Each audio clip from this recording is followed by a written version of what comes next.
So welcome back to my channel. সকলোৰে স্বাগতম আৰু আজি ৰাতিপুৱা এই নটিছটো বা নিউজটো পাই ডিজিবি ছাৰৰ যথেষ্ট ভাল লাগিল। তেওঁ নিজৰ টুইটাৰ হেণ্ডেলৰ যোগেতো পোষ্ট কৰিছে। তো ময়ো সেই 2018 সেই প্ৰথম অৱস্থাতে এপ্লাই কৰা কেণ্ডিডেট হয় আৰু মই বৰ্তমান এইবাৰ যিটো শ্বৰ্ট লিষ্ট ওলাইছিলে ৰিটাৰ্ণৰ কাৰণে মাতিছিলে তাত মই 0.30 মাৰ্কৰ কাৰণে কোৱালিফাই হোৱা নাছিলোঁ।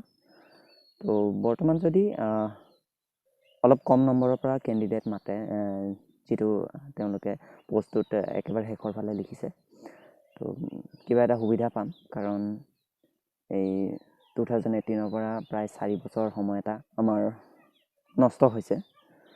কাৰণ এনেকুৱা হৈছিলে যে সকলোৱে জানে বাৰে বাৰে ফিজিকেল টেষ্টৰ কাৰণে মাতিছে, বাৰে বাৰে কেঞ্চেল কৰিছে। তো তাৰ কাৰণে আমি লোৱাৰ কাষ্টৰ মানুহখিনি তেওঁলোকে ইয়াত মানে কিবা এটা কৰিবও নোৱাৰে আৰু ক'ৰবাত বেলেগ ঠাইলৈ গৈ কাম বনো কৰিব নোৱাৰে, তেনেকুৱা অৱস্থা হৈছিলে। মোৰ ক্ষেত্ৰতো বহুতবাৰ হৈছে আৰু ইভেন প্ৰেক্টিছৰ সময়ত বহুতবাৰ ঠাণ্ডাৰ টাইমতে প্ৰায় 2-3বাৰ আমি প্ৰেক্টিছ কৰিছোঁ, যিটো কেঞ্চেল হৈছে। তো এনেকুৱা হৈছিলে, বেমাৰ হৈ গৈছিলেগৈ। আৰু এতিয়া যদি এটা সুবিধা পাওঁ, অকণমান সকাহ পাম ৰিটেন এক্সামটো দিবলৈ। তো ৰিটেন এক্সামৰ পিছত যি হয় সেইটো বাৰু পিছৰ কথা, সেইটো নিজৰ নাম্বাৰ পোৱাৰ ওপৰত আৰু পোষ্টৰ ৰিকমেণ্ডেশ্যন হিচাপেহে তেওঁলোকে কেণ্ডিডেটসমূহ ল'ব। তো ভাল লাগিছে বাতৰিটো শুনি।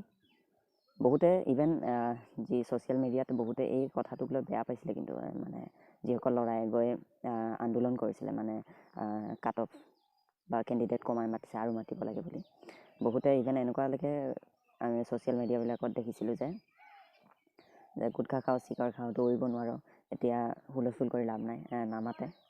কিন্তু মাতিব, যিহেতু নটিছত দিছে। তো তেওঁলোকলৈও ধন্যবাদ যিসকলে পাছ কৰিছে। আৰু এতিয়া যিসকল আহিব তেওঁলোকৰ শুভেচ্ছা থাকিল, পৰীক্ষাটো ভালদৰে দিব আৰু চাকৰিটো ল'বলৈ সক্ষম হওক সকলোৱে। অ'কে, তো ধন্যবাদ থাকিল ভিডিঅ'টো চোৱাৰ কাৰণে। আৰু ভিডিঅ'টো শ্বেয়াৰ কৰি দিব যিসকলে এই এনেদৰে নামাতিব বা যেনেদৰে গালি গালাজ কৰিছিলে, বিভিন্ন কমেণ্ট কৰে। তো থেংক ইউ, সকলোৰে শুভেচ্ছা থাকিল, সকলোৰে ভালদৰে পৰীক্ষাটো দিব।